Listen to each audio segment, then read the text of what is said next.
तो दोस्तों, हमारे पितृ सिर्फ भोजन या जल के लिए नहीं आते, वे ये देखने आते हैं कि उनके वंशज सही रास्ते पर चल रहे हैं या फिर नहीं। क्या परिवार में प्यार और सम्मान है या नहीं। अगर ये सब सही है तो वे दिल से खुश होकर हमें आशीर्वाद देते हैं। यही आशीर्वाद हमारी आने वाली पीढ़ियों को सुरक्षित करता है और उनके जीवन में खुशियाँ लाता है।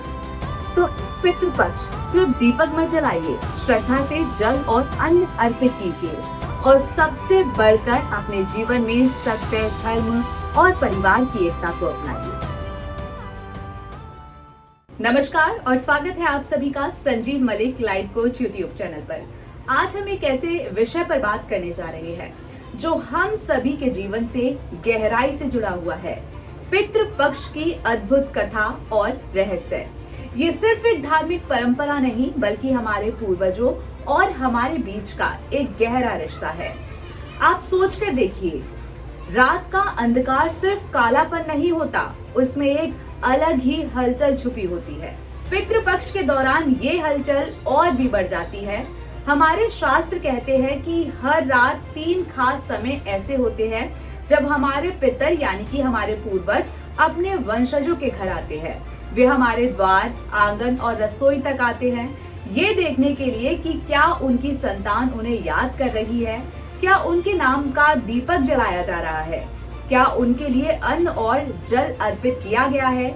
ये वो क्षण होते हैं जब हमारे पूर्वज हमें आशीर्वाद देते हैं, या अगर वे उपेक्षित महसूस करते हैं तो निराश भी हो जाते हैं। लेकिन दोस्तों, गरुड़ पुराण में एक बहुत ही जरूरी बात लिखी है, पितृपक्ष के समय कोई भी कथा या श्राद्ध अधूरा नहीं छोड़ना चाहिए, क्योंकि अधूरा श्राद्ध और अधूरी कथा सनातन को संदेह, पितृदोष और जीवन में कई तरह के कष्टों की ओर धकेल देती है। इसलिए आपसे मेरा निवेदन है कि इस कहानी को पूरा सुनिए, क्योंकि ये सिर्फ एक कहानी नहीं बल्कि आपके जीवन को बेहतर बनाने का एक सत्य है।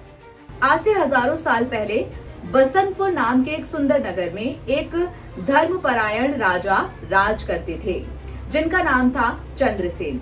राजा को शादी के 12 साल के बाद भी कोई संतान नहीं हुई, जिससे वे बेहद दुखी थे। अपनी इस पीड़ा को लेकर वे एक सिद्ध महाराज के पास पहुंचे। महाराज ने कहा, राजन, आपके भाग्य में संतान का सुख नहीं है, लेकिन आपको एक उत्तराधिकारी तो होना ही चाहिए। ये दिव्य तोता आपको रास्ता दिखाएगा। ये तोता कोई साधारण तोता नहीं था, इसमें असाधारण ज्ञान था। धीरे धीरे राजा अपने राज्य के सारे काम उसी की सलाह पर करने लगे। कुछ साल के बाद राजा ने तोते से फिर संतान पाने का उपाय पूछा। तोते ने कहा कि महाराज, आपको 7 शादियां करनी होगी, 7वीं रानी के गर्भ से ही राजकुमार पैदा होगा। लेकिन हुआ कुछ और ही। पुत्र पहली रानी से नहीं हुआ, जिससे राजा हैरान रह गए। तोते ने मुस्कुराते हुए कहा, महाराज, मैंने आपको धोखा नहीं दिया, ये 7वीं रानी की उपस्थिति का ही फल है। ये पुत्र आपके सारे विवाहों का फल है। राजा ने उस पुत्र का नाम रखा आदित्य। वही राजकुमार आगे चलकर इस कहानी का सबसे अहम हिस्सा बना। राजकुमार आदित्य का विवाह कलिंग देश की राजकुमारी चंद्रकला से तय हुआ। ये आसान नहीं था, क्योंकि कलिंग के राजा चंद्रसेन के दुश्मन थे। तोते ने किसी तरह राजकुमारी तक संदेश पहुंचाया और राजकुमारी आदित्य से प्रेम करने लगी। लेकिन तभी एक दुष्ट अंगरक्षक ने उस ज्ञानी तोते को मार डाला। राजकुमारी ने तोते की मौत का बदला लेने की ठानी और आधी रात को महल से भाग निकली। वे राजकुमार आदित्य से मिली और दोनों जंगल में एक साधारण झोपड़ी में छुप गए। लेकिन वो झोपड़ी एक जादूगरनी माँ बेटी की थी। उन्होंने राजकुमार को जादू से कैद कर लिया और राजकुमारी को धोखे से भगा दिया। पर राजकुमारी चंद्रकला ने हार नहीं मानी। उन्होंने पुरुष का वेश बनाया, तलवार उठाई और अपने प्यार को बचाने के लिए महलों से लेकर जंगल तक संघर्ष किया। आखिर में एक महात्मा के आशीर्वाद से उन्होंने जादूगरनियों की शक्ति को खत्म किया और अपने राजकुमार को आजाद करवाया। ये संघर्ष हमें सिखाता है कि छल ज्यादा देर तक नहीं टिकता और हमेशा सत्य और धर्म की जीत होती है। अब इस कहानी का संदेश पितृपक्ष से जुड़ी 3 महान कहानियों से मिलता है, जो हमें जीवन का सही रास्ता दिखाती है। पहला, दानवीर कर्ण की कहानी। कर्ण ने अपनी पूरी जिंदगी दान पुण्य में लगा दी, पर उन्होंने कभी भी पितरों को अन्न और जल अर्पित नहीं किया। इसलिए स्वर्ग में उन्हें सोना और रत्न तो मिले, लेकिन अन्न नहीं मिला। यही वजह है कि पितृपक्ष की शुरुआत कर्ण की कहानी से होती है, ताकि हम समझ सके कि पूर्वजों को सम्मान देना कितना जरूरी है। दूसरा सत्यवादी राजा हरिश्चंद्र की कहानी। उन्होंने अपने वचन और धर्म को निभाने के लिए अपना राजपाट, परिवार और यहाँ तक कि अपने बेटे को भी खो दिया। पितृपक्ष हमें ये सिखाता है कि सबसे बड़ा श्राद्ध और तर्पण अपने धर्म और सत्य के रास्ते पर चलना है। और तीसरी कहानी है भीष्म पिता की। उन्होंने अपने पिता के वचन के लिए पूरी जिंदगी ब्रह्मचर्य का पालन किया और खुद अपनी मृत्यु का समय चुना। पितृपक्ष हमें ये याद दिलाता है कि पूर्वजों के लिए सबसे बड़ा सम्मान त्याग और धर्म का पालन ही है। अब बात करते हैं उस खास रहस्य की जिसे हर संतान को जानना चाहिए।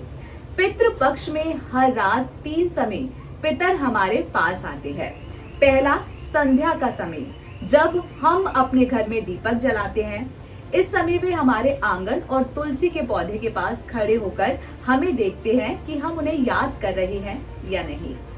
दूसरा, आधी रात का समय, जब चारों ओर गहरी शांति होती है।